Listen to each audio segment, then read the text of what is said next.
Okay, so tonight we're going to go over chapters 13 and 14. And so 13's a big chapter on the test. It's looking at genetics, and then 14 kind of follows the same pattern with the genetics in humans. So, in 13 we look at how genes give us the traits that we have, and how those individual traits are passed from the parents to their offspring.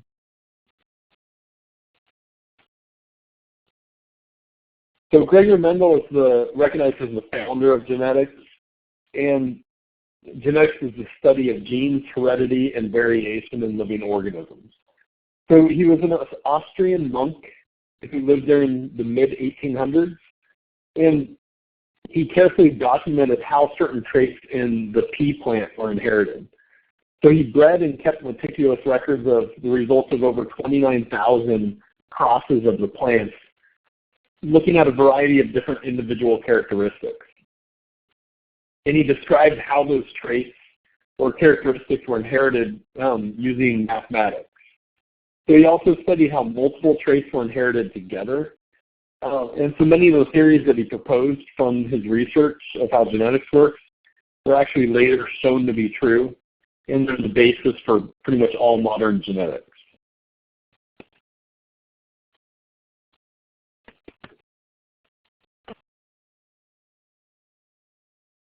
So a popular theory in the 1800s was blending inheritance. So this meant offspring received a smooth blend of traits from their parents. So just like mixing coffee with creamer, this meant that offspring should be a continuous blend of their parents' traits. So if the theory of blending inheritance is true, if you cross a white rose with a red rose, what color do you think you would expect?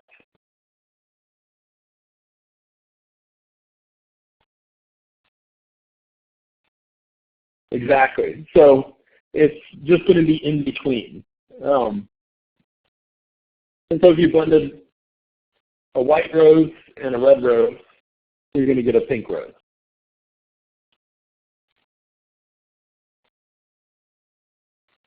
So that was the predominant theory back in the 1800s, was this blending inheritance theory. So Mendel started with garden pea plants that bred true for a particular trait in his study. So breeding true, this means that the trait stayed the same in all descendants generation after generation. So this means if you bred a red flower with a red flower, you're always going to get a red flower. So when Mendel cross-fertilized pea plants with different traits, such as different flower colors, the traits of the offspring appeared in predictable mathematical patterns. And so Mendel concluded that hereditary information is passed from one generation to the next in discrete units. And we now know these discrete units as genes in the DNA sequence. And so through this fact that it was the heritable information was being passed down in discrete units, he kind of figured out that the blending inheritance theory was not true. So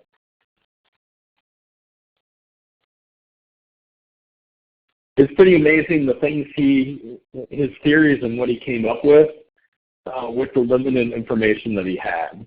So we have a lot more information now, and it all coincides with the same ideas that he predicted in the first place.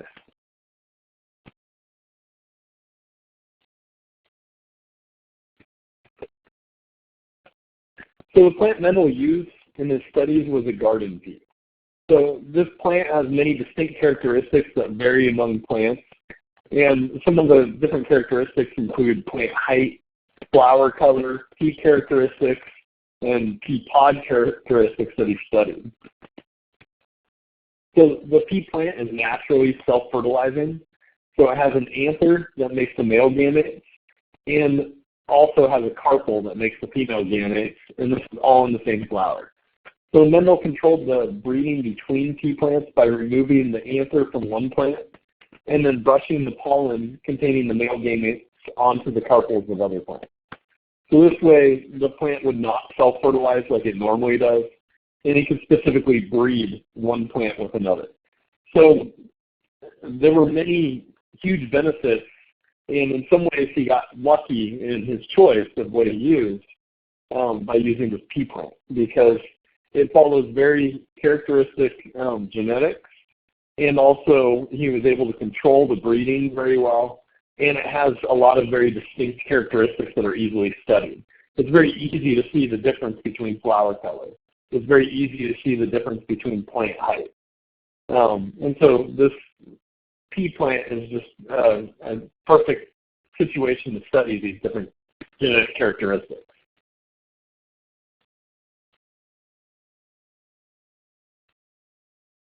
So today we know that individuals of species share certain traits because their chromosomes carry the same gene. So the DNA sequence of each gene occurs at a specific location or locus on a particular chromosome. So for instance, all humans carry the gene for skin pigmentation on chromosome 15, and the gene for an LDL receptor that's involved in heart disease is at a specific location on chromosome 19. So again, the locus of a gene is a specific location on a particular chromosome. So you're always going to find a certain gene at a certain site on that chromosome.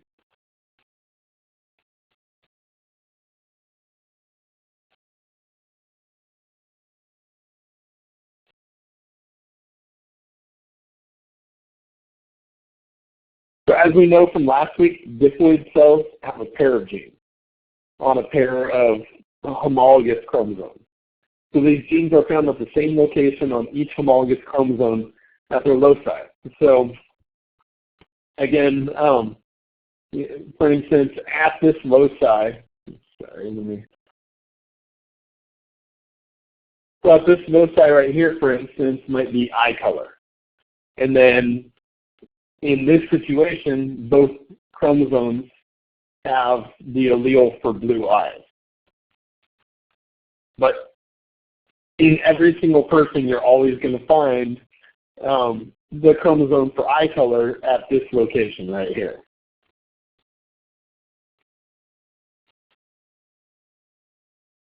So the two genes found on a pair of homologous chromosomes can either be identical, like in this case, for eye color, both of them are blue, or the alleles might be slightly different. So if the alleles for the gene are identical and have exactly the same DNA sequence, the organism is said to be homozygous for that gene. If the alleles are different, so one chromosome has an allele that's slightly different DNA sequence because of, for instance, a mutation or something like that, than the other one. So they're two different alleles. And the example of that would be, say, this one right here. If you look, you have a dark green and a light green. So they're slightly different because of mutation.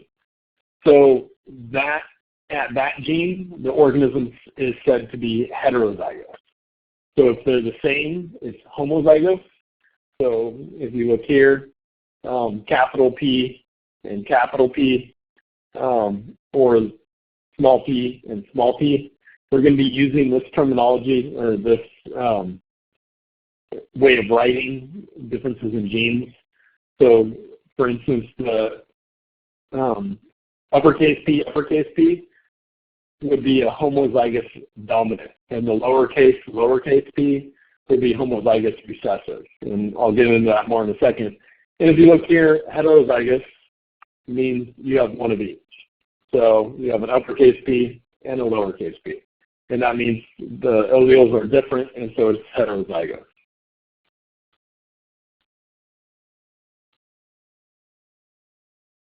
So having different alleles may result in different versions of the trait. So for instance, you can have, in this situation, both alleles are for blue eye color. If one of these instead was for green, you could have green eye color. So, and this variation in alleles is the basis for pretty much all of the differences between us.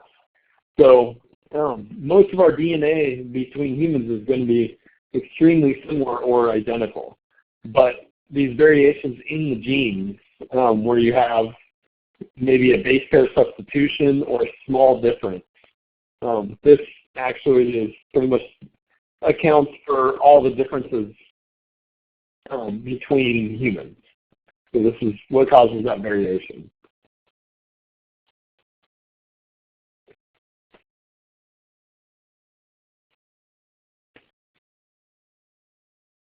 So the particular set of alleles that an individual carries is called their genotype. So for instance, in a pea plant, the gene that codes for flower color can be either homozygous with 2 capital P's or 2 lowercase p's if it's homozygous recessive. So again, if it's heterozygous, you're going to have 1 capital P and 1 lowercase p. So the specific alleles for flower color that the chromosomes carry is the genotype for that gene. And so you can't see the genotype. So you can't see whether this is uppercase or lowercase p by looking at the flower. What you see is the phenotype. So the observable trait, such as the flower and whether the flowers in a pea plant are purple or white, is what's called the phenotype. And so the genotype directly determines what the phenotype for that trait will be, but it's always going to be much easier to see an organism's phenotype than it is to know the underlying genotype that causes those characteristics. So a lot of times, so just to skip ahead, a white flower is always going to be a homozygous recessive. So you can sometimes tell the underlying genotype, but you can't actually see it. So what you're seeing is the genotype. What you're seeing is the phenotype. So again, what you see is phenotype. What causes the phenotype is the genotype.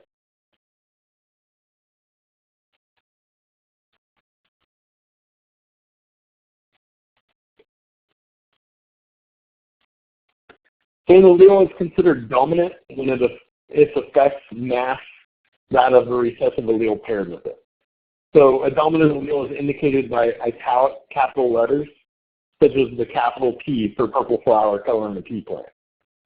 So whereas a recessive allele is indicated by an italic lowercase letter, such as the lowercase p for a white flower color in a pea plant. So you can tell that a recessive allele is recessive when the phenotype of a heterozygote, such as the purple pea plant in the middle, is the same as the homozygous dominant, such as the purple plant on the left. So if you look, since capital P is purple, and the heterozygote is also purple, that means the purple color is the dominant allele.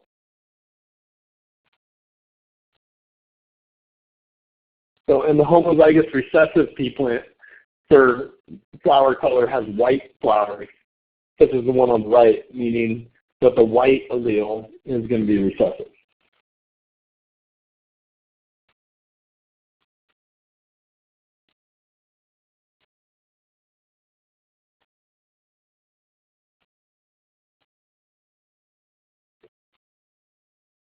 So when Mendel crossed plants that bred true for purple flowers, so remember when it breeds true, this means all of the descendants, when it's self-fertilized, are going to be that purple color, or whatever color the parent is. So he bred true for purple flowers, and he bred that with a plant that bred true for white flowers. And when he bred these two plants, all the offspring had purple flowers. So Mendel didn't know why this pattern occurred. So we now know that flower color in pea plants is governed by one gene, and the allele that codes for the purple flowers, or a capital P, is the dominant allele. And that the allele that codes for the white flowers is the lowercase p, or it's recessive. So a homozygous pea plant with 2 capital P alleles has purple flowers, and one with 2 lowercase p alleles has white flowers. And remember, the heterozygote, so it has 1 capital P and 1 lowercase p, also has purple flowers because the dominant purple allele is going to mask the white recessive allele.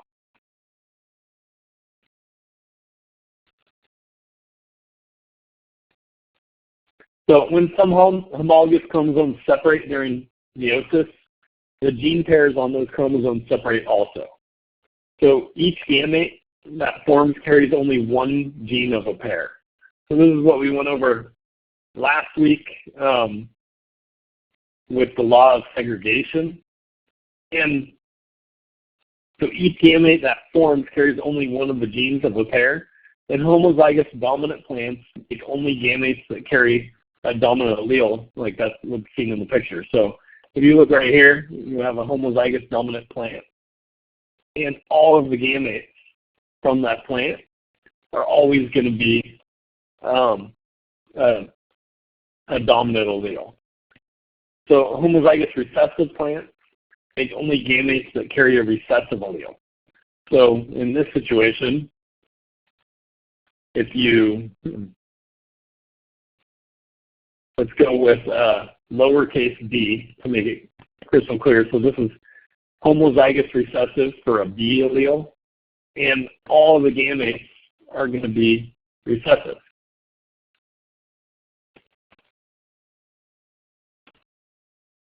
So you're going to have 4 gametes that are produced by that parent, and they're going to be recessive. So this is very important in a second when we go to figure out how, when you cross 2 plants, how you're going to arrive at the offspring that are produced. So remember that the gametes that are produced by homozygous dominant are always going to be dominant, and the gametes that are produced by homozygous recessive are always going to be recessive. So what about the gametes that are produced? I'm switching to B just because it's easier to tell the difference between capital and lowercase. But so on a heterozygote, what kind of gametes would be produced?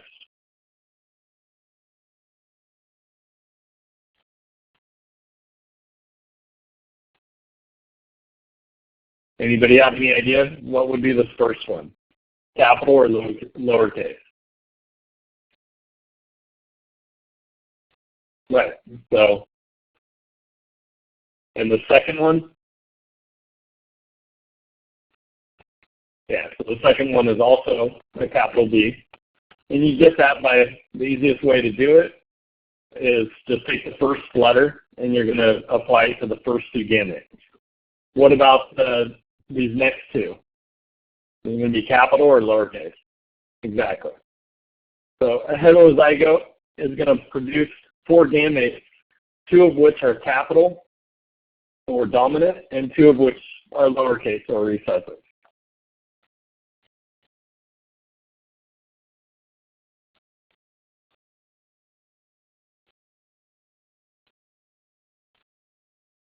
So when homozygous dominant and homozygous recessive plants are crossed, only one outcome is possible. And so this is why when Mendel crossed the true breeding purple flowers with the true breeding white flowers, he ended up getting just purple.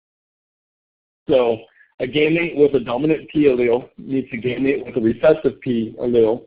And so all the first generation offspring are going to be heterozygotes.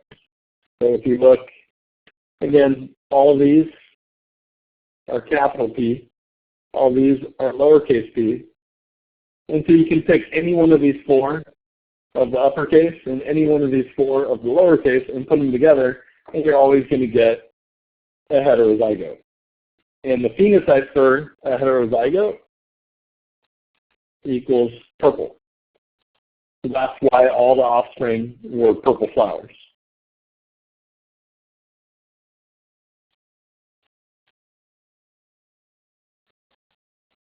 So the picture shows gene segregation that we learned about last week. And homologous chromosomes separate during meiosis, so the pairs of genes they carry separate too. So each of the resulting gametes carries only one of the 2 members of each pair. So again, remember, we're just dividing the pairs between these 4 gametes. And so it's going to have 2 of each of these chromosomes.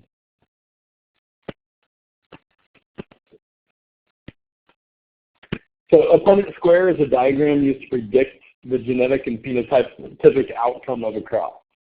So when you're only looking at one gene, it's fairly easy to keep things straight. But with 2 or more genes being studied, Punnett squares are necessary to keep straight the combinations that are made when the gametes come together. So I want you to understand how these Punnett squares work, and you need to understand how to do one even on these simple crosses. So just because it extends more importantly when it's a more difficult cross. So to use a Punnett square, you first want to figure out the gametes that are produced by the parents and write them on the outside of the square. So in this example, we put the recessive gametes that are produced by the homozygous recessive female on top. So we're just going to put little p's up here and big p's up here. So on this first one, this goes to the father. Second one goes to the mother. So these are the possible gametes that are produced by these parents. And then you're just going to cross them in the 4 squares. So these are the 4 different types of offspring that are possible. And as you can see in this, they're all going to be the same. So they're all heterozygous, just what we found before. And so in this situation, crossing a homozygous dominant with a homozygous recessive is always going to get you the heterozygous genotype and phenotype.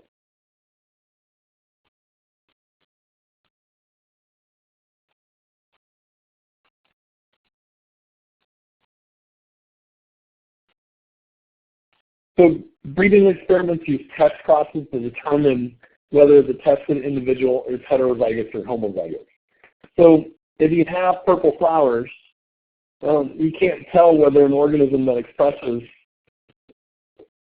that purple is a dominant phenotype, a dominant genotype, or such as if it's homozygous dominant or if it's heterozygous. And so you know the phenotype is purple, so it can either be this one or this one, but you don't know which one it is. And so in order to do a test cross to determine that genotype, you cross the individual with the unknown genotype with one that has a homozygous recessive. So if you think about it, if you have purple flowers, you never know what the genotype is. If you have white flowers, you always know that it's going to be a homozygous recessive. So therefore, if you have this unknown purple, so if you look down here, you have an unknown purple and cross it with a known homozygous recessive because it's white, and you get purple flowers, what would the genotype be of this original purple?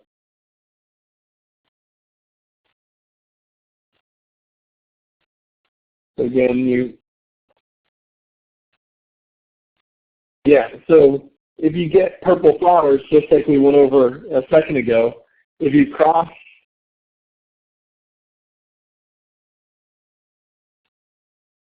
a homozygous dominant with a homozygous recessive, you're always going to get purple flowers. And so if you only get purple flowers, you can backtrack using the same rationale to know that you have you started out with a homozygous dominant genotype. So this is a test cross to determine the unknown genotype of these purple flowers. So again, to do a test cross, you cross the unknown with the only known you have, which is the homozygous recessive. And then from what turns out, you can determine what that unknown is. So in this situation, if you cross this unknown with a homozygous recessive, sometimes you end up getting white flowers. If you get any white flowers, you're going to know that you just crossed with a heterozygote.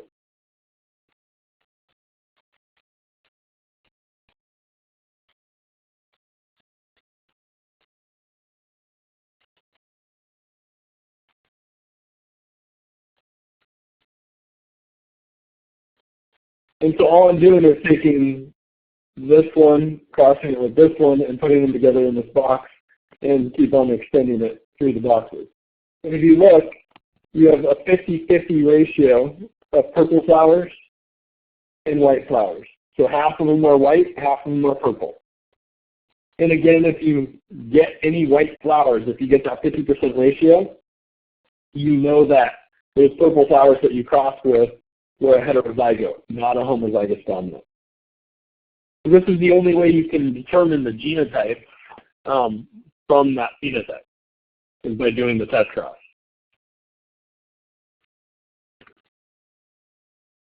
So another breeding experiment is called a monohybrid cross. And this checks the dominance relationship for a single trait. And so Mendel's, again, trying to figure out how these genes are actually being inherited. And so a monohybrid cross is a breeding experiment in which two individuals heterozygous for one gene are going to be crossed. And so the frequency of traits among those offspring offers information about the dominance relationship between the alleles. And so this is an experiment, a plant that breeds true for purple flowers. So this is a homozygous dominant plant. And a plant that breeds true for white flowers were crossed together to get those heterozygote purple flowers. Remember, if you cross a true breeding purple with a true breeding white, you're going to get all heterozygote offspring.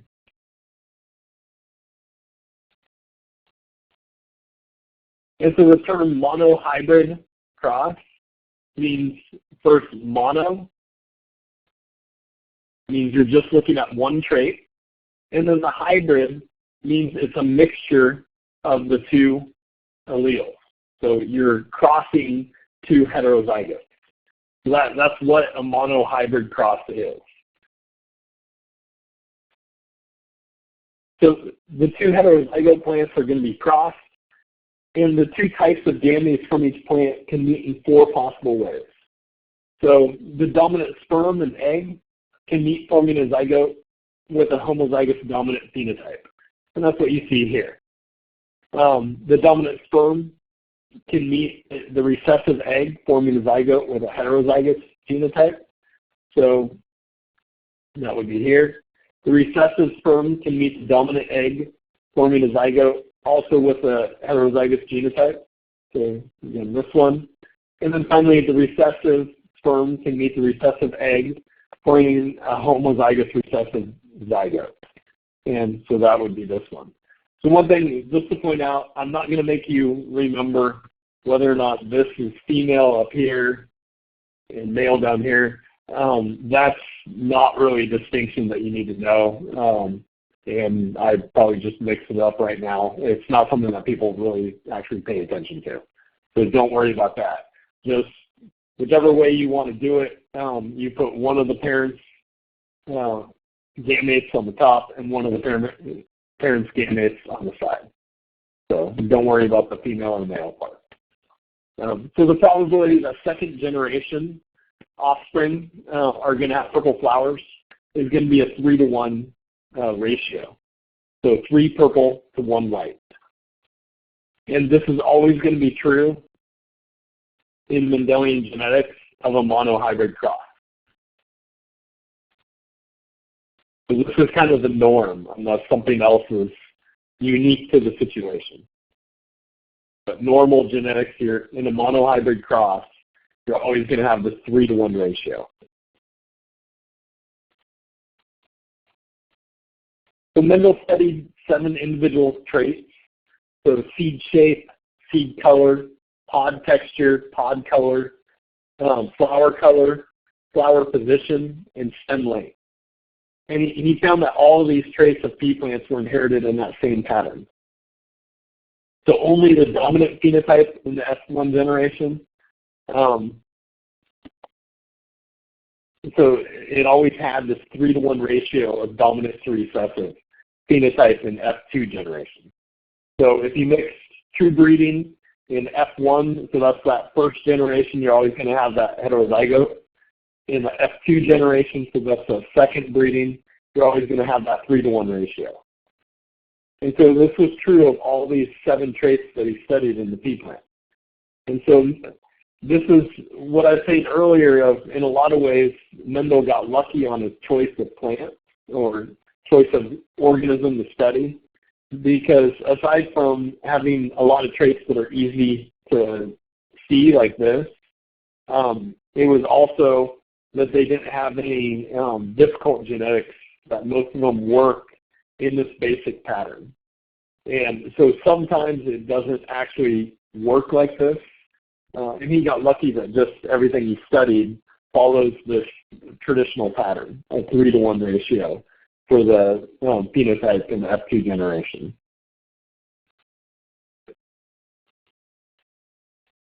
So the 3-to-1 phenotypic ratios in the F2 offspring of monohybrid crosses became the basis of Mendel's law of segregation. So this ratio is characteristic of any single trait whose inheritance patterns follows Mendelian genetics, as I talked about earlier. So Mendel's law of segregation says that the 2 members of each pair of genes on homologous chromosomes are going to end up in different gametes during meiosis. And this is, we went over this last week, that you're not going to have these genes going, the genes on a pair of chromosomes don't go into the same gamete. Just because of this reduction during meiosis, this kind of seems obvious to us now because we know how meiosis works, but at the time he didn't know how meiosis worked. And so he came up with the hypothesis that these 2 genes must be going into different gametes and segregating separately from each other.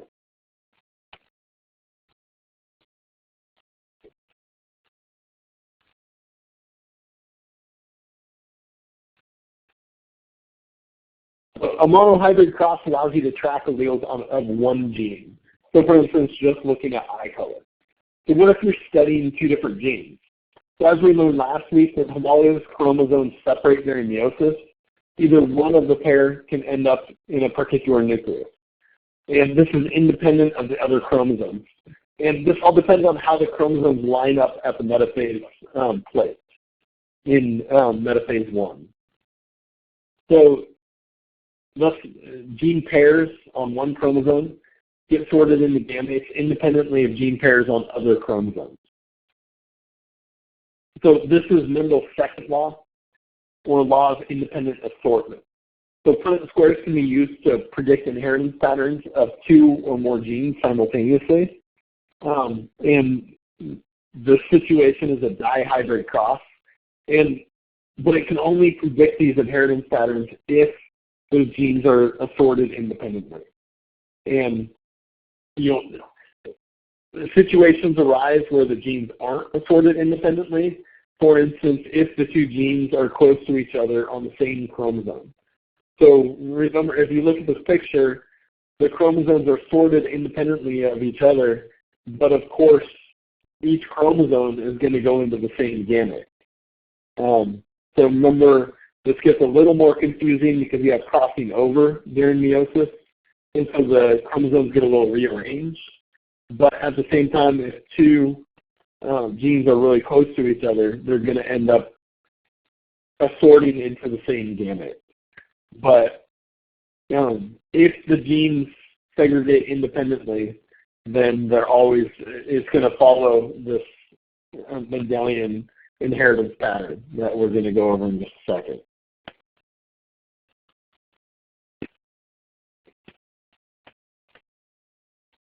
So in order to test this hypothesis of independent assortment, Mendel used a dihybrid cross. And so in the dihybrid cross, you look at the heritability of 2 traits, and in his situation, he was looking at 2 different traits in the pea plant. So in a dihybrid cross, individuals identically heterozygous for alleles of 2 genes are going to be crossed, and the traits of the offspring are observed. So the frequency of traits among the offspring offers information about the dominance relationship between the pairs of alleles, and also whether those traits are inherited independently of each other, or if the genes are close on the same chromosome and get inherited together.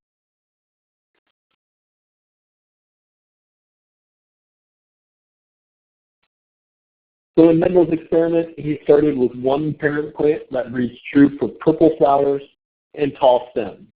So it had the genotype capital PP capital TT. So you can see that here. So, and then he also used the pea plant that bred true for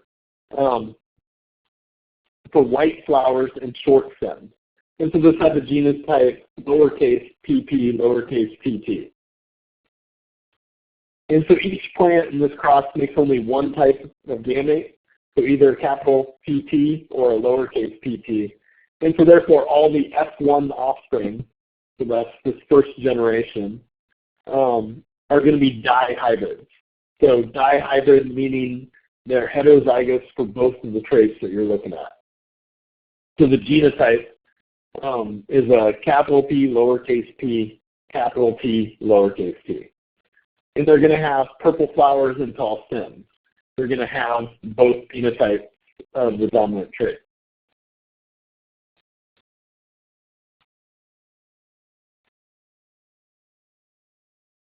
And so then in this dihybrid experiment, he then crossed those two F1 plants. And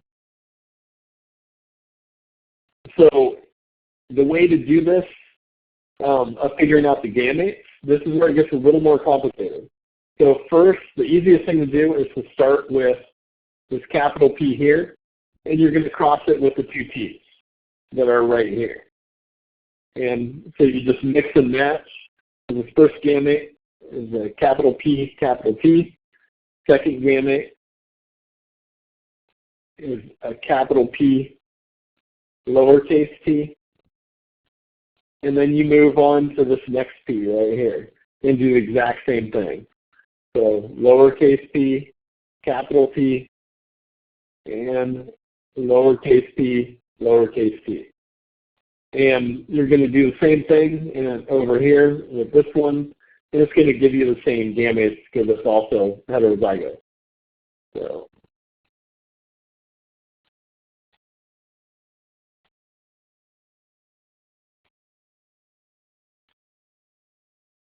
And so then when you take these and cross them together, as you can see, you're going to get a homozygous dominant for both purple flowers and the height.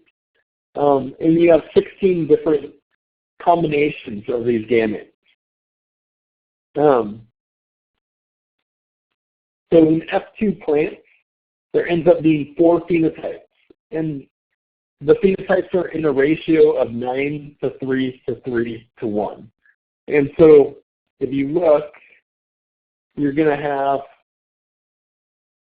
so I'll just circle them to 1, 2, 3, 4. So those are all tall purple, 5, 6, 7, 8, 9. Sorry, not this one. This is 9. So those are all tall and purple.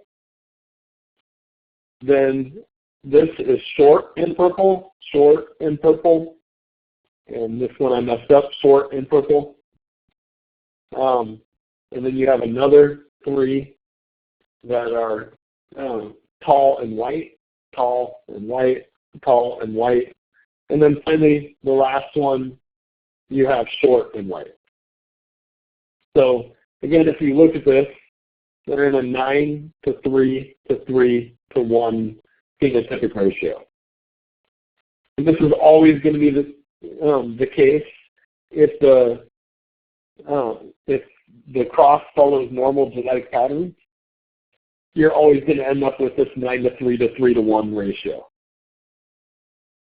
And if you break this down and look individually, I'm not going to do this, but if you look individually in this test cross, this dihybrid cross at just one of the traits, you're still going to get a 3 to 1 phenotypic ratio for just the one trait.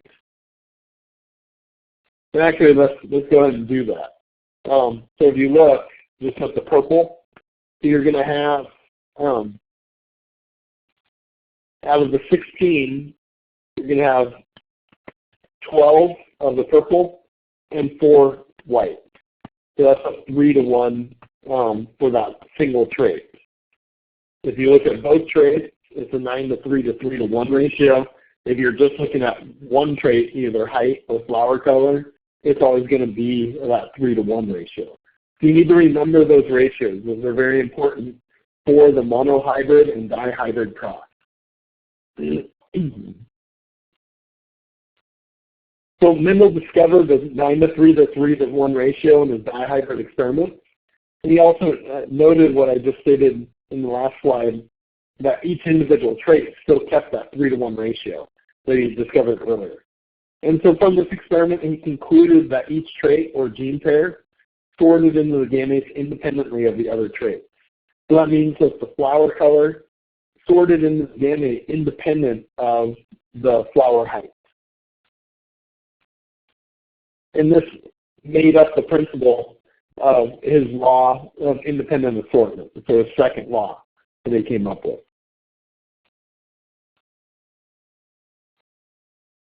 So this is where it gets a little more complicated. So not all the traits that Mendel studied were coded by genes on different chromosomes, even though his results show that all the genes he studied were sorted independently of each other in the gametes.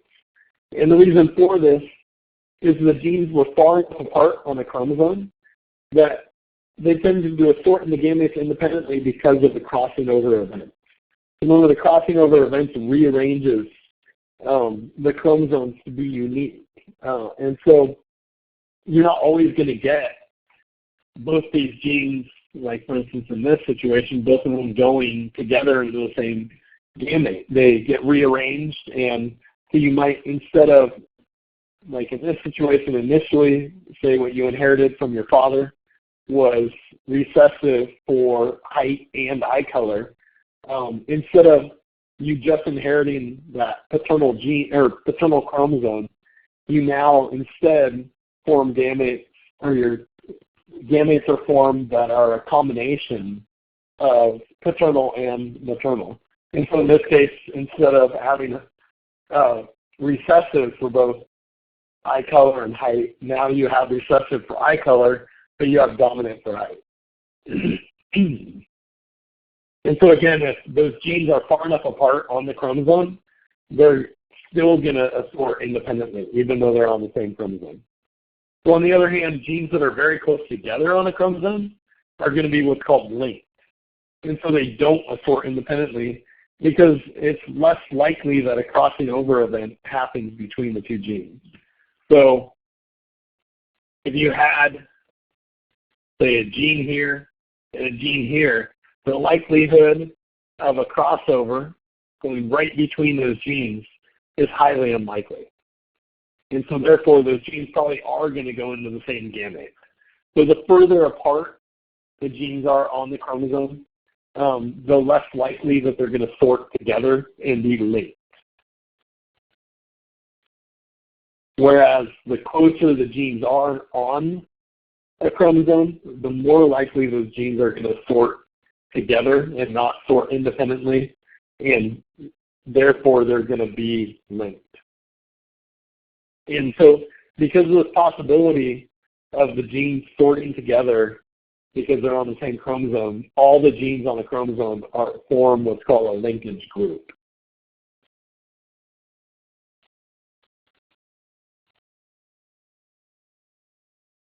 Because essentially you can think of it this way, of even if you have a gene here and a gene all the way on the opposite side, it's more likely that those genes are going to be linked and be segregated together into the same gamete than if the genes were on separate chromosomes.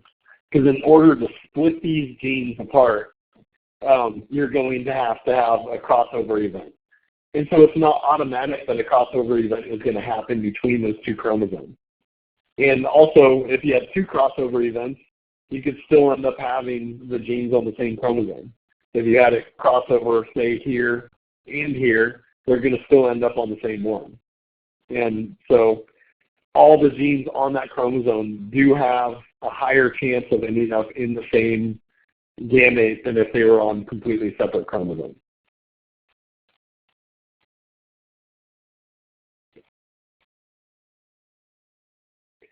So Mendel studied inheritance patterns that are examples of simple dominance. So this is where one dominant allele fully masks the expression of the recessive one.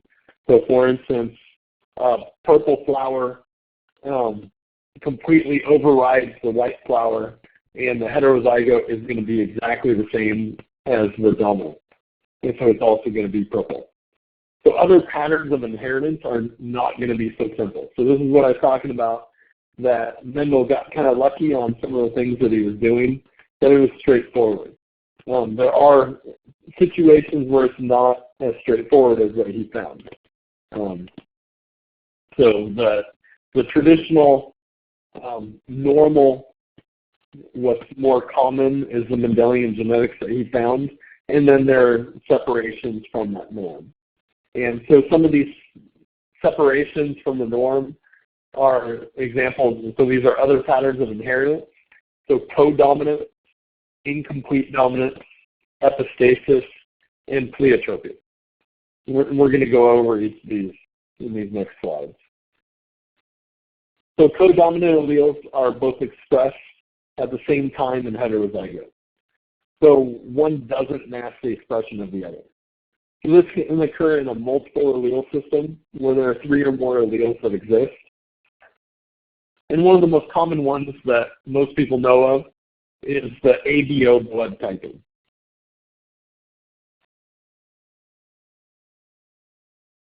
So your blood type is determined by which 2 of the 3 alleles of the ABO gene that you have.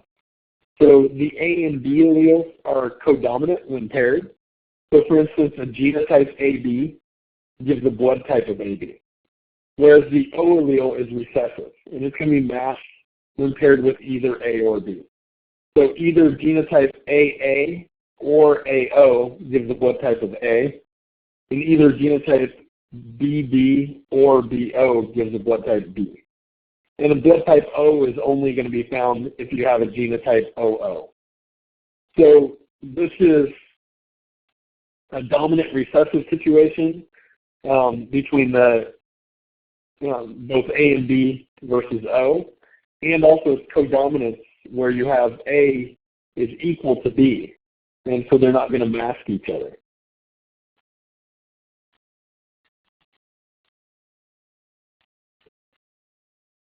So with incomplete dominance, the heterozygous phenotype is going to be between the 2 homozygous phenotypes. And so this is similar to the blending inheritance theory that was discussed at the beginning of lecture. So incomplete dominance is a condition in which one allele is not fully dominant over the other. So therefore, the heterozygous phenotype is in between. So for instance, in snapdragons, one allele R encodes an enzyme that makes a red pigment, and the allele small r makes no pigment.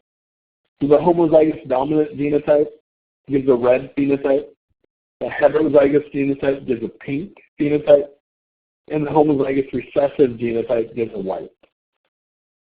And so a cross between a red and a white snapdragon will always yield a pink one. And a cross between 2 pink snapdragons yields a red, pink, and white in this 1 to 2 to 1 ratio. So you can, it's pretty easy to see that you have this incomplete dominance because the heterozygote is going to be pink in between the dominant and recessive. But just to make it even more straightforward, you're always going to also have this 1 to 2 to 1 ratio. So 1 red, 2 pink, to 1 white. So remember, in a normal dominant Mendelian genetic relationship, you're going to have the 3 to 1 ratio instead.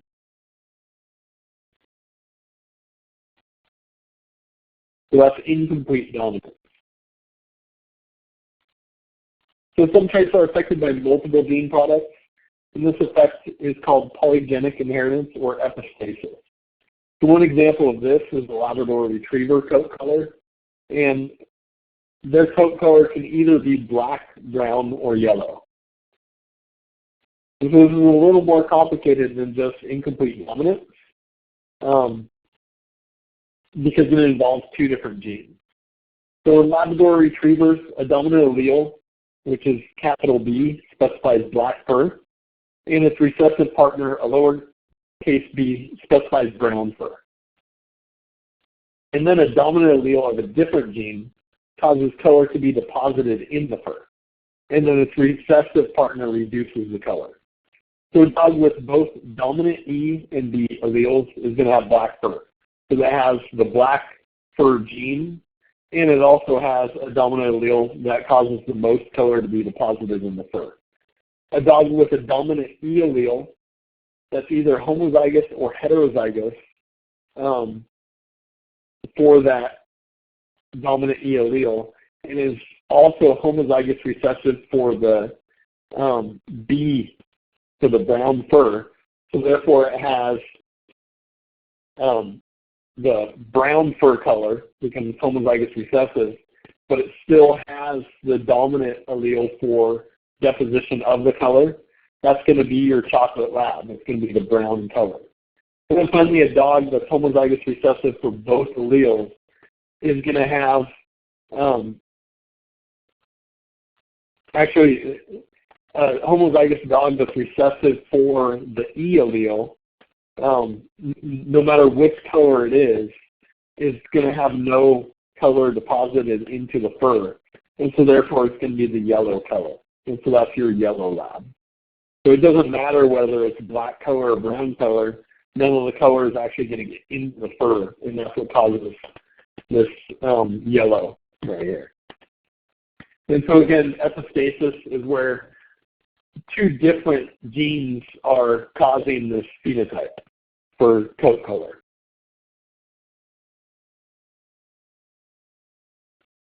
And finally, a pleiotropic gene influences multiple traits. This is the opposite of the last one where we had multiple genes affecting one trait. This is where one gene affects multiple different traits. So mutations in pleiotropic genes are associated with complex genetic disorders. So some examples are sickle cell anemia, cystic fibrosis, and Marfan syndrome. So in Marfan syndrome, this is an example of a disease caused by a mutation in a pleiotropic gene. And the mutation affects the elasticity of tissues of the heart, skin, blood vessels, tendons, and other body parts. And so therefore it weakens the tissue structure, especially in the aorta. And so you can imagine just that one change in the structure of an important tissue is going to affect the whole body. So you're going to have one change in a gene and many different changes in traits. So the man in the picture is Harris Charalamba. He was a promising college basketball player, and like most people with Marfan syndrome, he didn't know he actually had the syndrome. And so he died at the age of 21 in 2006 during a practice when his aorta failed and burst.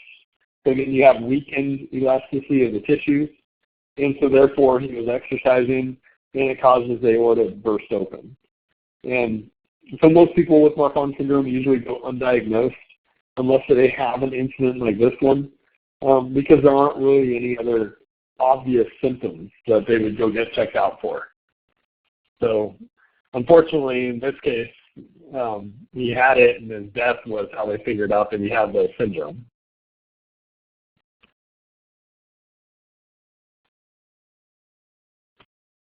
So traits can appear in 2 or 3 forms, or they can occur in a range of small differences with a continuous variation.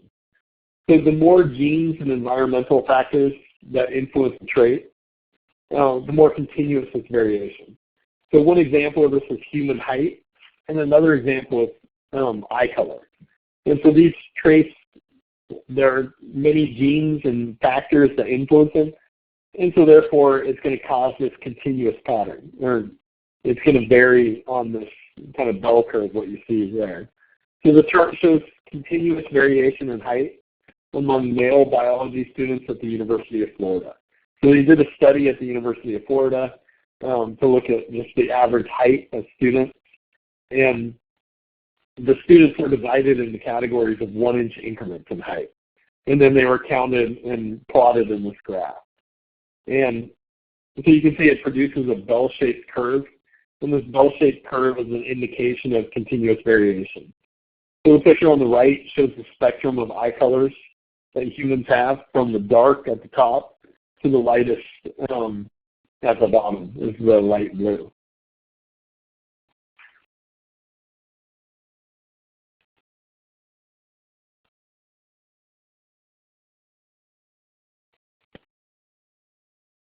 So environmental factors also affect gene expression, and this in turn affects phenotype. So this can include seasonal changes in animal fur colors. And so the color of the snowshoe hare's fur varies by season, as you can see in the pictures. So in the summer, the fur is brown, and in the winter, the fur is white. And this is just that the fur offers seasonally appropriate camouflage from the predators and the rabbit. So other environmental effects on phenotype include a spine growth in the presence of predators. This is in Daphnia. So this Daphnia is a water flea. So these organisms develop a longer tail spine and pointy heads as defenses in response to chemicals emitted by predatory insects. So plants include the yarrow plant have also been shown to grow to different heights when they're grown at different altitudes. So environmental conditions can have an effect on phenotype. And one example of this in humans is that diet directly affects human height.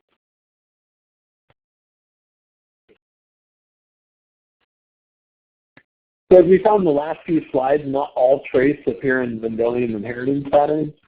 So an allele may be partly dominant over a non-identical partner or co-dominant with it. And multiple genes can influence a trait, or some genes can influence many traits. And finally, the environment can even influence gene expression, with proteins being expressed in response to temperature or chemical changes in the environment. Does anybody have any questions on this chapter?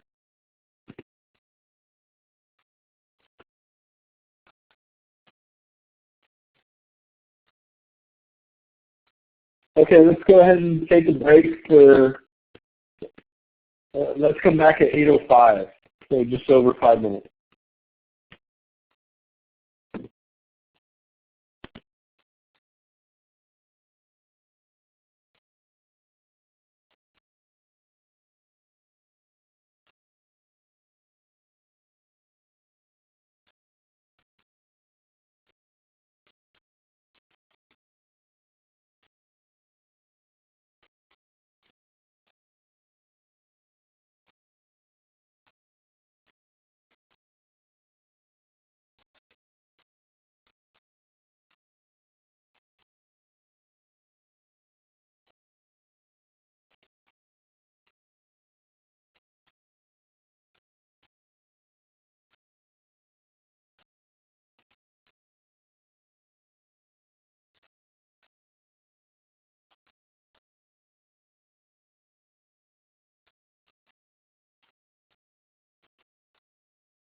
Okay, so let's go ahead and get started again on chapter 14.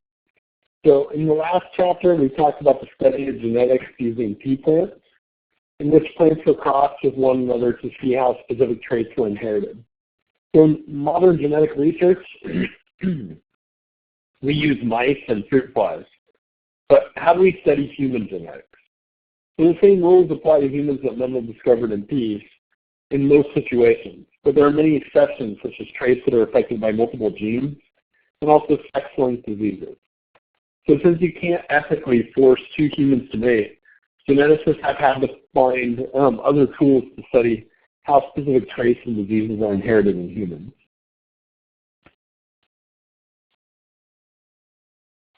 So like most human traits, skin color has a genetic basis.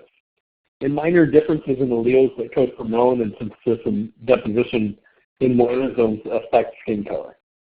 So these differences probably evolved as a balance between vitamin D production and protection against harmful UV radiation, and which increases the risk of birth defects. So darker skin with more melanin helps protect the skin against UV radiation as a natural sunscreen, but it also decreases the production of vitamin D. So this is not a big deal in Africa, where there's lots of sun, but in Scandinavian countries, where the sun shines a lot less often, production of vitamin D is the more important thing than sunscreen. So again, this different shades of skin, or the different skin colors, is probably that balance between the vitamin D production and protection against the harmful, or against UV radiation or the sun. And so that's why you have very dark skin in Africa, where you have lots of sun, and you have extremely light skin in the Scandinavian countries, where there's very little sun.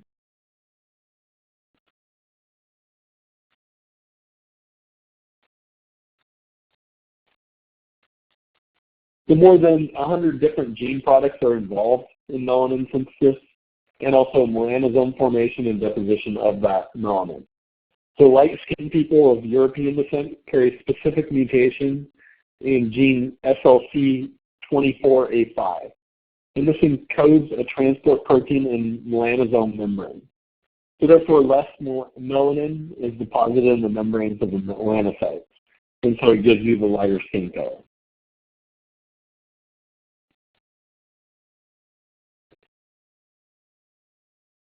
So this picture shows how the random nature of gene assortment and meiosis can actually cause some very strange combinations. So both of the children's grandmothers are of European descent and have pale skin. So both of their grandfathers are of African descent and have dark skin. So the twins inherited different alleles of some of the genes that affect skin color from their mixed race parents. So again, each of these parents are half white and half black. And so the twins inherited different alleles of some of the genes that affect skin color from their mixed race parents, and given the appearance of their children, they must be heterozygous for those alleles. So the situation in the picture is improbable because the likelihood of the twin on the left getting all the alleles for dark skin color and the twin on the right getting all the alleles for light skin color is low. But at the same time, it's possible to flip a coin and get heads 50 times in a row.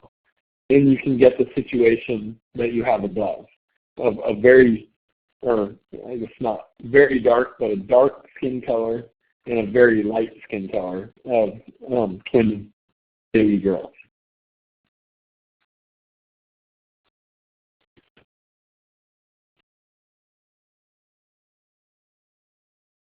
So geneticists study inheritance patterns in humans by tracking genetic disorders and abnormalities through families. So a genetic abnormality is an uncommon version of a hereditary trait that doesn't result in medical problems, whereas a genetic disorder is a hereditary condition that sooner or later is going to result in mild or severe medical problems. Make sure you understand this distinction between an abnormality versus a disorder. So abnormality doesn't cause any problems, disorder does.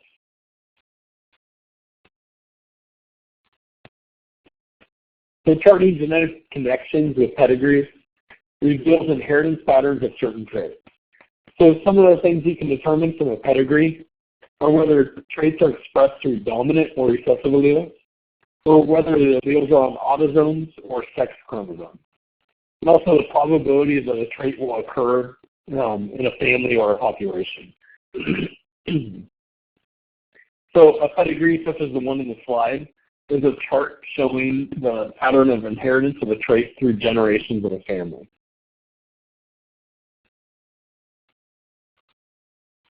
So this slide shows the example of using a pedigree chart to see how polydactyly is inherited. So polydactyly is characterized by extra fingers, toes, or both. As you can see in the hand, this person has 6 fingers. So these are the main symbols that are used in a pedigree chart. So a square is used for a male and a circle is used for a female. Individuals that are affected and express the trait are shown as filled in symbols, and a triangle means the sex is not known. So on this pedigree, black numbers on the pedigree equal number of fingers on each hand, and red numbers equal number of toes on each foot. So you can see, for instance, this female that's affected has 6 fingers on each hand and 5 toes on each foot. So her hands are affected, her toes are not. And you can go through and each of the affected ones has a variable number of toes or fingers.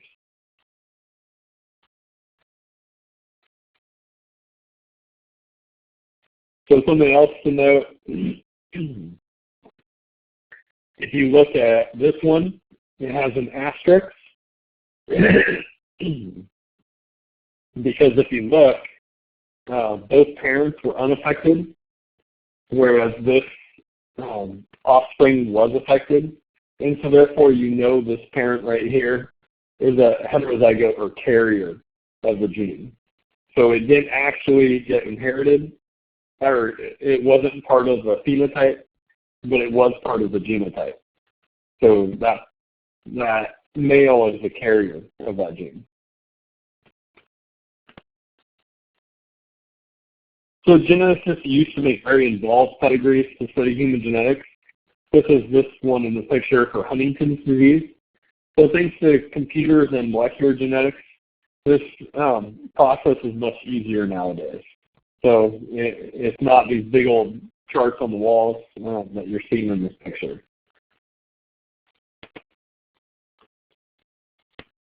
So single genes that follow Mendelian inheritance patterns govern more than 6,000 genetic abnormalities and disorders.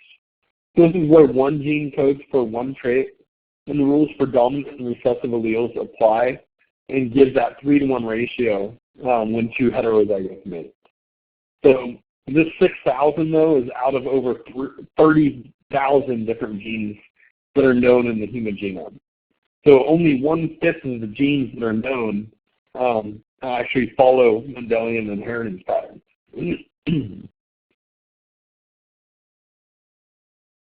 So most human traits are polygenic, which means they're influenced by multiple genes, and they often have environmental factors as well. Like I was talking about, height is directly impacted by your nutrition level. So alleles that give rise to several genetic disorders are rare because the individuals affected don't survive long enough to reproduce and pass on that gene. So if you think about it, in order to pass on a gene, if you're affected, you have to survive long enough to actually reproduce and mate. Or, sorry, find somebody and reproduce. So there are 6 main patterns of inheritance for genetic abnormalities and disorders that we're going to look at in this chapter. This includes autosomal dominant inheritance pattern, autosomal recessive inheritance pattern, X-linked recessive inheritance pattern, X-linked dominant, changes in chromosome structure, and then finally changes in chromosome number.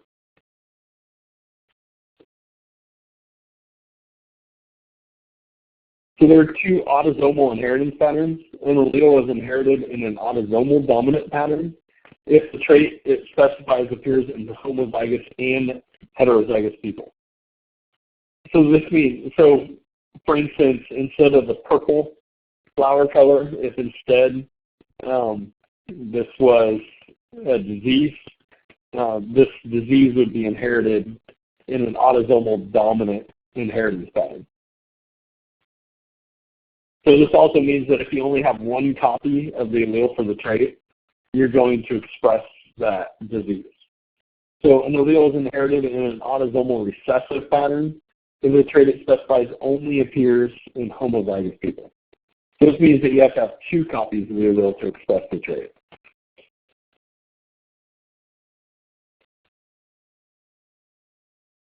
So if an allele is inherited in an autosomal dominant pattern, the autosomal dominant trait generally appears in every generation. So when one parent is heterozygous and the other is homozygous recessive, each child is going to have a 50% chance of inheriting the dominant allele and displaying the trait. So the dominant allele, shown in red, is fully expressed in the heterozygous person. So I want you, again, this is where the Punnett squares actually really do come in handy. Even though this is a simple cross, it helps you see what's going on. So in this example, they show the affected gene as red A. And so if you cross an affected father with a normal mother, and it's an autosomal dominant inheritance pattern, the kids are going to have a 50% chance of inheriting that gene. And so therefore they're going to have a 50% chance of being affected. So you need to be able to, if I give you questions on this sort of situation of where a normal mother mates with an affected father and it's an autosomal dominant inheritance pattern, you need to understand what kind of chances you have of your children being affected for the test.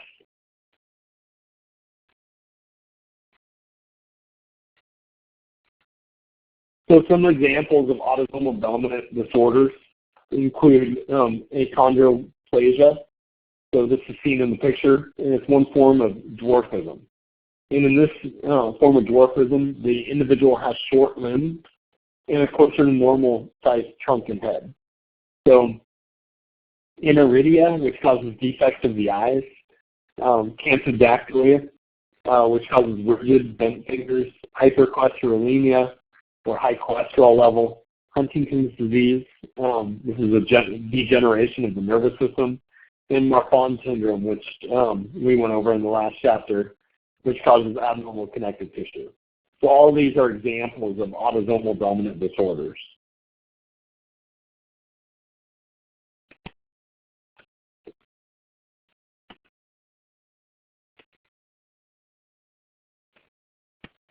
So another disease that follows autosomal dominant pattern is Hutchinson-Gilford progeria. So this is a mutation that causes defects in transcription, mitosis, and division. So symptoms of premature aging begin before age 2, including hair loss and heart disease. And individuals with the disease usually die by the age of 13. So therefore, this disease isn't probably going to be inherited because this person passes away before they can reproduce. So this is a very rare disease that comes from a new mutation since individuals with the disease don't live long enough to reproduce and actually pass it along.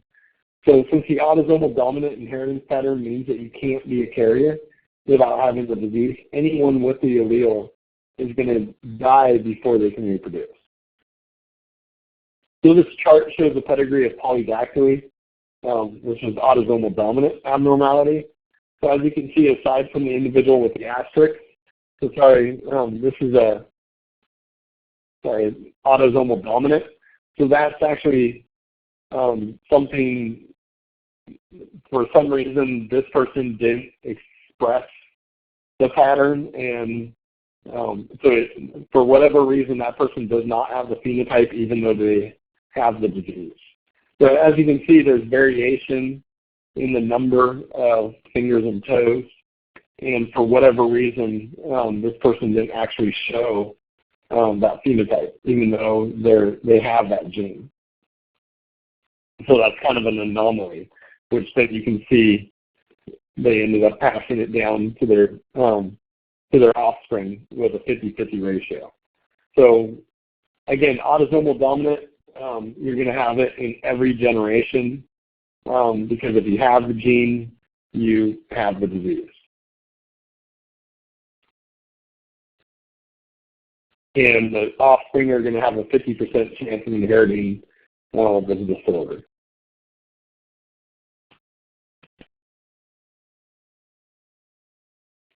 So the second autosomal inheritance pattern is autosomal recessive. And from this pattern, an autosomal allele is inherited if it's expressed only in a homozygous person. So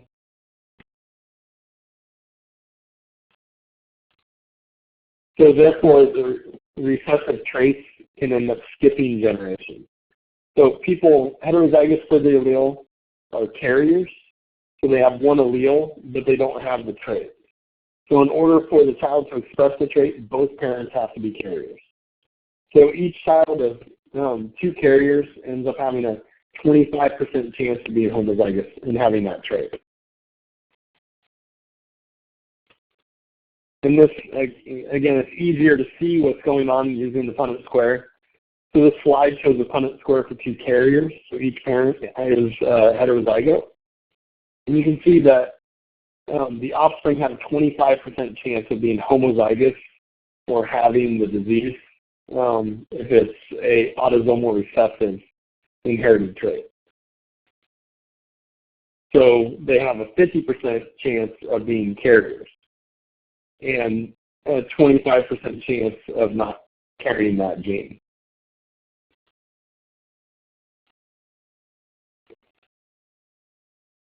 So some common diseases and abnormalities inherited in this pattern include albinism. This is seen in the picture.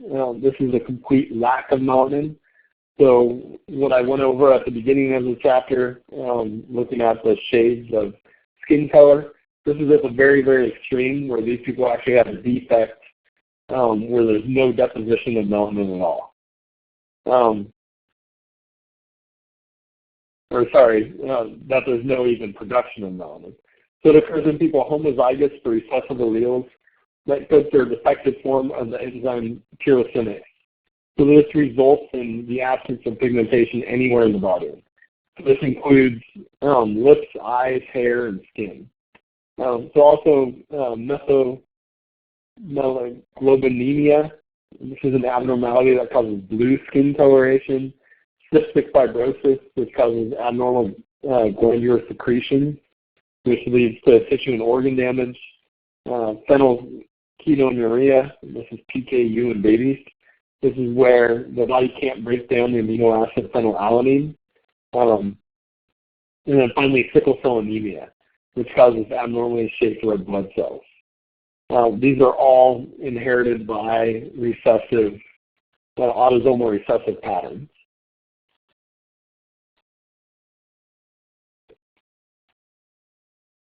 So Tay-Sachs disease, in which mutations cause gangliosides to accumulate to toxic levels in nerve cells. This is another disease that's inherited in this manner. So affected children die before the age of 5. So autosomal recessive diseases are one of the main things that people go to genetic counselors because before they have children, because they want to find out if they're a carrier. So if you think about autosomal dominant inherited diseases, you know if you're a carrier because that means if you carry the gene, then you have the disease. Whereas if it's the disease that's transmitted autosomal recessively, you can be a carrier without knowing. And so therefore, in situations where there's a good chance that you're a carrier and both parents are possibly carriers, usually they'll go to a genetic counselor and see what their likelihood is that they're going to have a baby that's affected by the disease.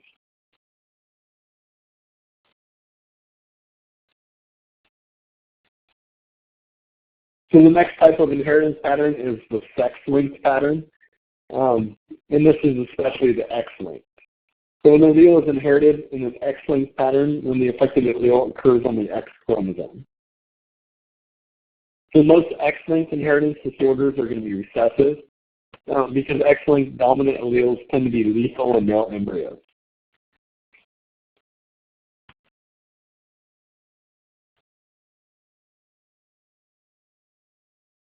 So X-linked recessive disorders tend to appear in men more often than in women. So since men only have one X chromosome, whereas women have two X chromosomes, women can be heterozygous for a recessive allele, whereas men are always going to be homozygous because they only have one of the alleles. So men can transmit an X-linked allele to their daughters, but not to their sons, because if you think about it, when a man produces gametes that cause a female to be produced, he's only passing on his X chromosome. Whereas if the man produces or passes on his Y chromosome, that's going to form a boy. Because you're always going to have X gametes produced by the female. So again, men can transmit an X-linked allele to their daughters, but they're never going to transmit that X-linked allele to their sons.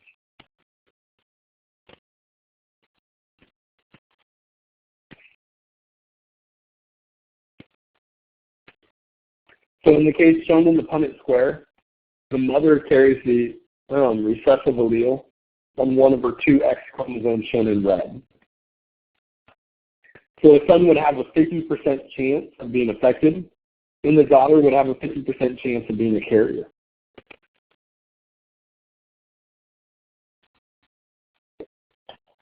So the only way a daughter would be affected is if the father was affected too. So again, if the father, let's say instead that the father was affected, all of his X chromosomes that he donates to gametes, so all of his daughters would be receiving this affected X chromosome. So therefore, at the very least, all of the daughters would be carriers, and then if they would have a 50% chance in this situation of actually being affected. Because if they got their mother's affected gene, this would combine with the father's affected gene and cause a homozygous recessive. So again, the only way you're going to have an affected daughter is if you have an affected father. So play around with the Punnett square and go through those combinations for the X-linked recessive inheritance, because it's kind of interesting the different setups that you can have of whether or not, of who's affected versus not. So again, if the father is affected and the mother is not a carrier, you're never going to have an affected son. If the father is affected and the mother is a carrier, you're going to have a 50% chance of an affected son and a 50% chance of an affected daughter.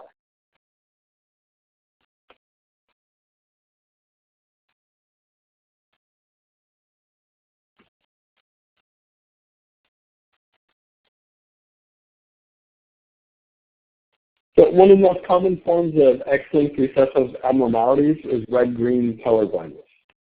So most genes involved in proper function of pigment containing receptors in the eyes are on the X chromosome. So color blindness includes a range of conditions in which an individual can't distinguish among some of the or all of the colors. So some types of color blindness confuse red and green colors. Others see green as shades of gray, but they can perceive blues and yellows quite well. So the picture of the plant shows the difference between what an individual with color blindness might see on the left versus what someone with normal vision sees on the right. You can see they can't see red. It just looks like green, and everything looks a little more dull because you're not seeing those shades of red.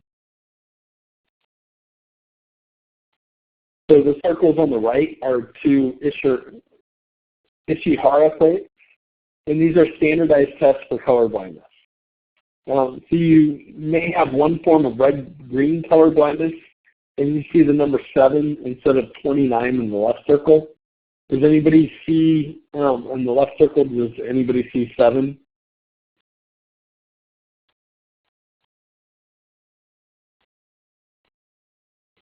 So on the right circle, you can have another form of color blindness if you see a 3 instead of an 8.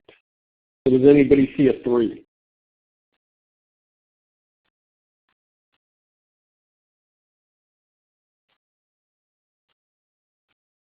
So color blindness is actually fairly common. It seems like usually in a full class, with about 30 people, I usually have about 1. It seems like is partially colorblind to at least one of these.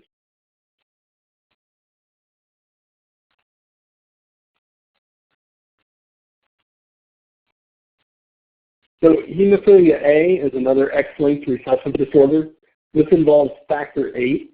So this is a protein product of a gene on the X chromosome in which blood clotting is inhibited if you have this defect in factor 8.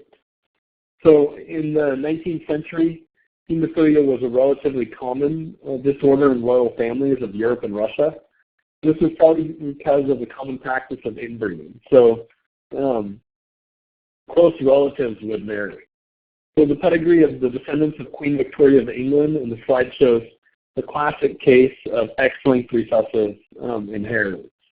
So at one time, the recessive X-linked allele that resulted in hemophilia was present in 18 of Victoria's 69 descendants. And then you had intermarrying between these. So of the Russian royal family members shown in the picture, the mother was the carrier.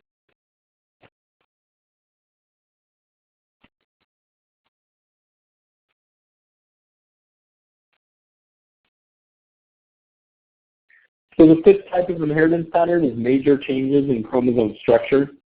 And this includes duplications, deletions, inversions, and translocations. The major changes in chromosome structure have been evolutionarily important to create new species, but more frequently such changes tend to result in genetic disorders for individuals. So from an evolutionary standpoint, these translocations and alterations or aberrations in chromosomes are a good thing, but to an individual that most likely is going to have a negative impact, it's not a good thing. So, but this is how species have been formed. So the first type of change to a chromosome structure is caused from duplications that occur during prophase 1 meiosis. So when crossing over occurs unequally between homologous chromosomes, this can cause a duplication. And the duplication causes a repeated section of the chromosome. So you can see in this example, you're going to have this section of the chromosome duplicated, and so therefore you now have a bigger chromosome with 2 sets of those genes.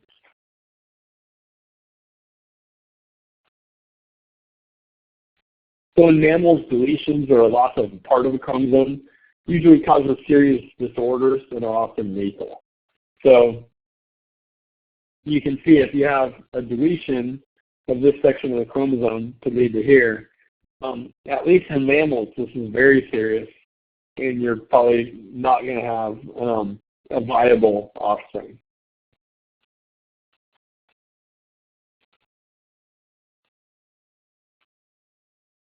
So inversions, which cause structural rearrangement of a chromosome, in which a part becomes oriented in the reverse direction, this has no molecular loss, and so it may not affect the carrier's health if it doesn't disrupt the gene. It can affect fertility though, just because the homologous chromosomes might not line up correctly if if a large section of it is inverted. And so these chromosomes, remember, during meiosis, the chromosomes have to line up together, homologous chromosomes do, because the chromosomes are so different from each other, they might not line up correctly.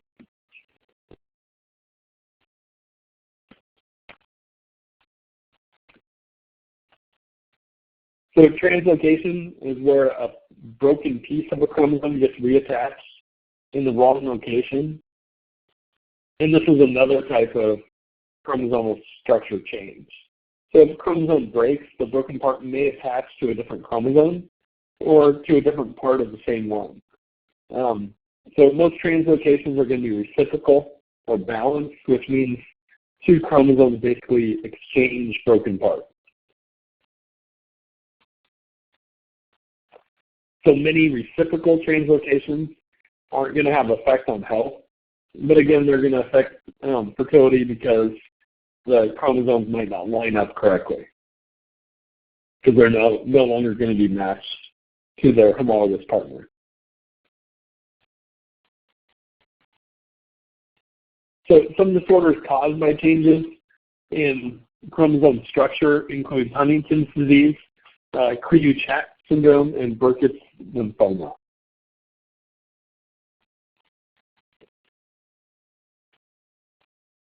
So most major alterations are harmful or lethal in humans, but even so, many major structural changes have accumulated in chromosomes of all species over evolutionary time. So this means very, very large time span.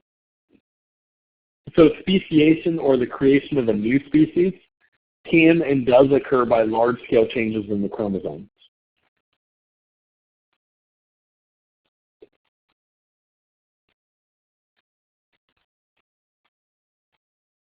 So X and Y chromosomes were once homologous autosomes in reptile-like ancestors of mammals. So in this situation, sex was determined by environmental factors. So about 350 million years ago, a gene on one chromosome mutated. This gave rise to the SRY gene. And this interfered with crossing over during meiosis. So like I said, if you have a major change in the chromosome aren't going to line up correctly, and it's going to interfere with crossing over because of that, because of the lining up. But in this situation, it didn't affect fertility, and the lack of the crossing over allowed the mutations to actually accumulate. And so this caused kind of a separation between the two chromosomes so that they became very different over time. So today, the SRY gene on the Y chromosome determines the male sex at about 7 weeks of age. So the presence on this Y chromosome, the presence of the SRY gene, so that's this yellow one right here, if that gene is present at 7 weeks of age, you end up having a male. If you don't have that gene present, the default in humans is to become a female. So up until 7 weeks of age, this is embryonic age, so in the womb, both males and females are exactly the same. There's no difference between us.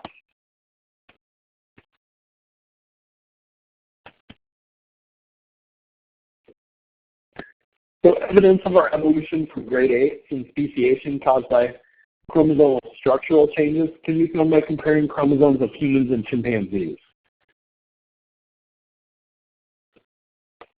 So one of our human chromosomes matches almost exactly to two separate chromosomes in chimpanzees and other grade 8.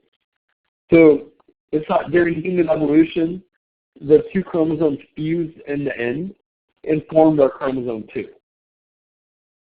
So this fusion event is evident because the telomere sequences. So there are telomere sequences on the ends of chromosomes which protect those ends from getting broken down.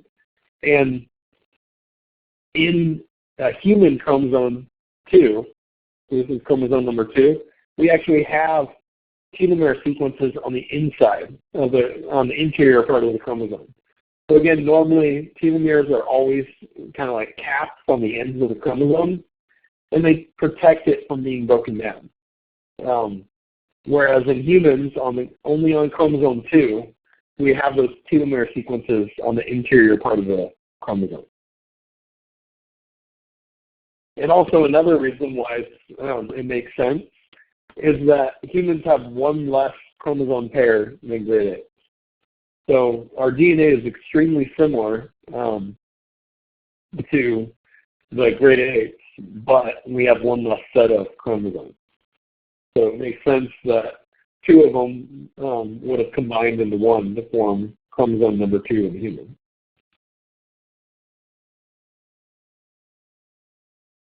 So the last type of heritable pattern we're looking at is going to be a change in chromosome number.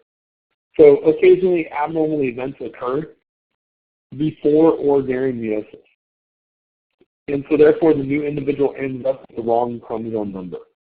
So consequences range from minor to lethal changes in both form and function.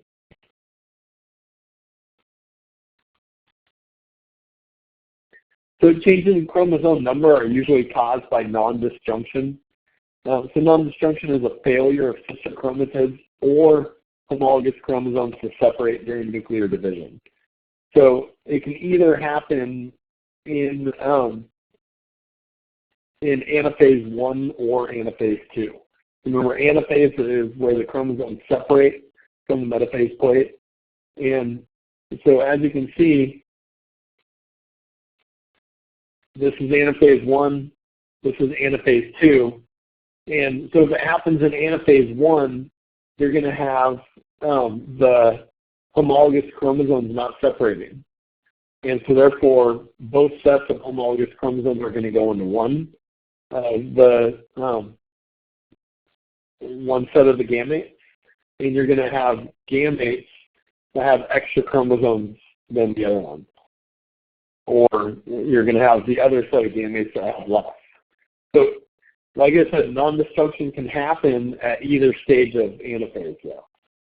So both of those separations, the chromosomes, it's almost like they stick together, and you're not going to have them separate during that anaphase.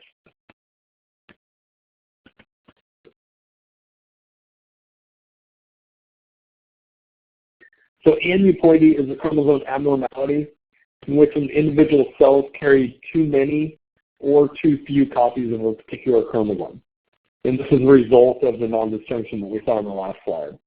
So in most cases of autosomal aneuploidy are lethal in embryos.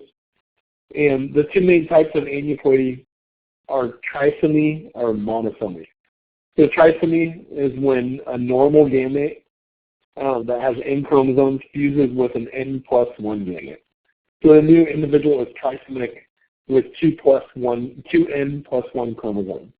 So they have 3 of one of the chromosomes, and then they have 2 of every other type. So in monosomy, this is the opposite. So it's an N+1 or N-1 gamete fuses with a normal gamete. So the new individual is monosomic with 2N-1 chromosomes. So therefore, it's only going to have 1 instead of 2 of one of the chromosomes. So what is an example of a trisomy disease? So 2N+1 chromosomes that we went over a couple weeks ago. Yeah, exactly, Down syndrome. And this is trisomy 21. So most of the diseases, if you have most of the autosomal chromosomes, if you have a incorrect number of chromosomes, so either trisomy or monosomy, you're not going to survive. If even to birth, if you survive that long, it might be only for 1 or 2 weeks after birth. So pretty much trisomy 21 is the most common because all the other ones don't survive. So polyploid individuals have 3 or more of each type of chromosome. So this is different than aneuploidy. So polyploidy is completely lethal in humans.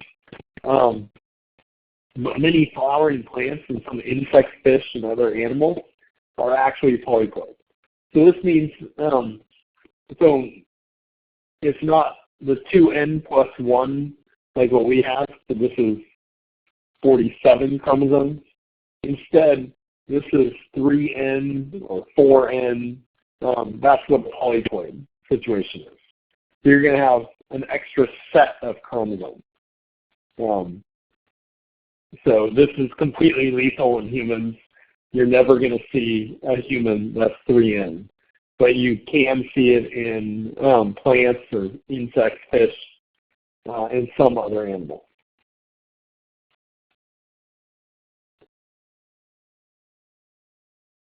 So the most common aneuploidy, like I said, is trisomy 21. It causes Down syndrome. And characteristics include upward slanting eyes, slightly flattened facial features, and other symptoms. So trisomy 21 individuals tend to have moderate, severe mental impairment, and they also have heart problems. So trisomy of other chromosomes, like I said, usually cause miscarriage or death in the first couple of days of life. So pretty much only trisomy 21. And nowadays, people with Down syndrome live longer and longer just because of our better health care. And so this used to be because of the heart problems that they died at a very early age, and they're living longer and longer.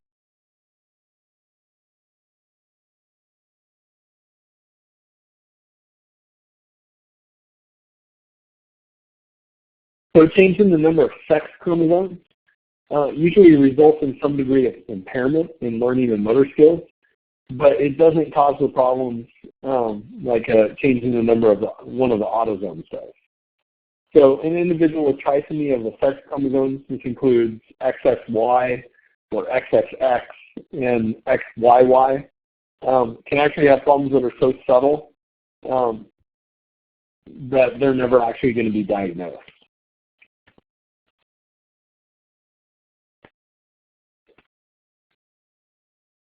So some of the other changes in the chromosome number of the sex chromosomes, one example is individuals with Turner syndrome. They have an X chromosome and no corresponding X or Y. So this means they're XO. So XO individuals are well proportioned, but they're short. They have ovaries that don't develop properly, so they don't make enough sex hormones to become sexually mature. The other end is trisomy, where it's XXX. So these individuals have an X chromosome, or an extra X chromosome. This usually doesn't result in physical or medical problems because what happens even normally in women who have two X's, you only need one of the X's, and so therefore they inactivate the extra X chromosome. And so in this situation, they just inactivate two of them. And so therefore, if you have an extra X, you're not really going to have any physical problem. So male sex chromosome abnormalities include males with Klinefelter syndrome. This is where they have an extra X, so it's XXY. They tend to be overweight, tall, but they have a normal range of intelligence. So they make more estrogen and less testosterone than normal males. So this has a feminizing effect. So the reverse of that is XYY, so they have an extra Y.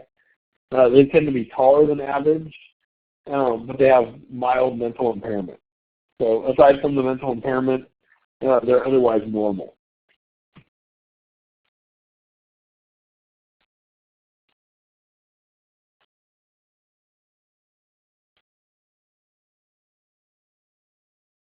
So I went into this a little bit earlier, but prospective parents can estimate the probability that a child will inherit a genetic disorder with genetic screening. And this is where pedigrees and genotypes are analyzed by a genetic counselor. So some disorders can be detected early enough to start countermeasures before the symptoms develop, including surgery in utero or just after birth. And so one example of this that is really important is most hospitals in the U.S. now screen newborns for mutations in the gene for phenylalanine hydroxylase.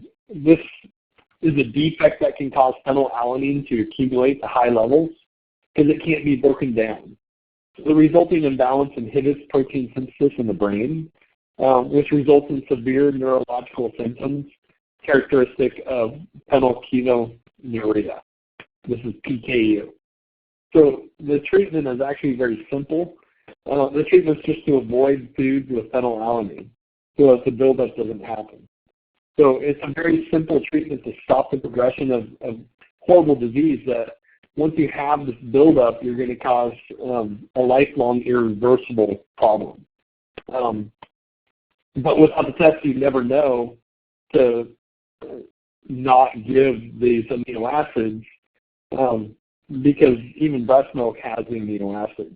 So basically, if you test positive for this gene mutation, they just give the infant special formula. But if you don't know about the mutation, you're going to either breastfeed or give the infant normal formula, and then you're going to cause mental retardation. So this is a mandatory test or screen that they do in newborns. This is usually with a newborn in the first day, they poke at the bottom of its foot and get a blood sample. And this is what they're testing for usually. A lot of times they test for a lot of other things too at the same time. So prenatal genetic testing of an embryo or fetus can reveal genetic abnormalities or disorders before birth. So these tests include obstetric sonography. So this is just getting the ultrasound, fetoscopy, amniocentesis, and chorionic villus sampling. So since it's an invasive procedure such as amniocentesis often carries a risk to the fetus, doctors only use these tests if it's a high-risk pregnancy. And so one example actually of a high-risk pregnancy is any mother over the age of 35. And then also if you have symptoms that warrant cause to do an amniocentesis, they'll do it. So other tests like the sonogram or fetoscopy can image the fetus's developing limbs and internal organs, and many early problems can be diagnosed with just ultrasound. So amniocentesis and CVS tests, these actually test the cells from the fetus that are shed into the amniotic fluid or in the chorion or placenta. So these tests are much more invasive, but they actually give a lot of valuable knowledge that you can't get from the ultrasound. So one thing that, for one, you can definitively test the sex. You can only do this if you have the amniocentesis or chorionic villus sampling, but generally they're not going to do it just to test the sex. What they're looking for is Down syndrome or other genetic abnormalities that you can actually test for early enough to possibly end the pregnancy in the first trimester if you didn't want, especially in some of the pregnancies, like I said, if you're going to have a trisomic, say 28, or trisomic chromosome number 5, that's not going to survive after the first or second week of birth, these pregnancies would probably be terminated just because the baby's not going to survive anyway.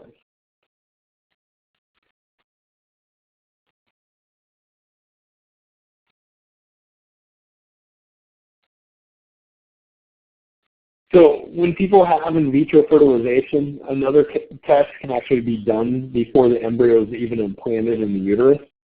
In this test, a clump of cells is formed by 3 mitotic divisions after the in vitro fertilization, and this leaves a ball of 8 cells. So in this situation, you can take 1 cell and remove it, and you can take the cell and test it for genetic testing. And so you can determine whether the embryo carries any genetic defects. And taking that 1 cell out of the ball of 8 cells doesn't harm the embryo at all.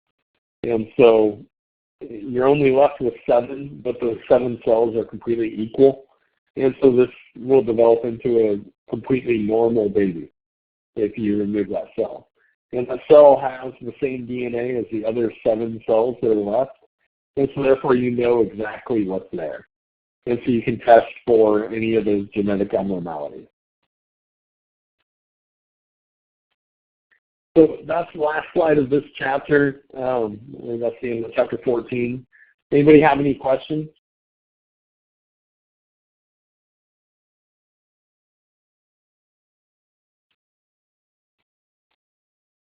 Well, I'll stay on for a couple of minutes if you do have questions. Otherwise, have a good night. And one thing, remember, next week the lecture is going to be on Tuesday instead of Wednesday because of Halloween. So I just decided to move it to Tuesday.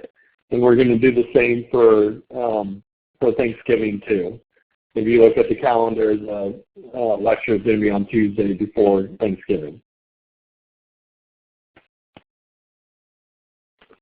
So have a good night.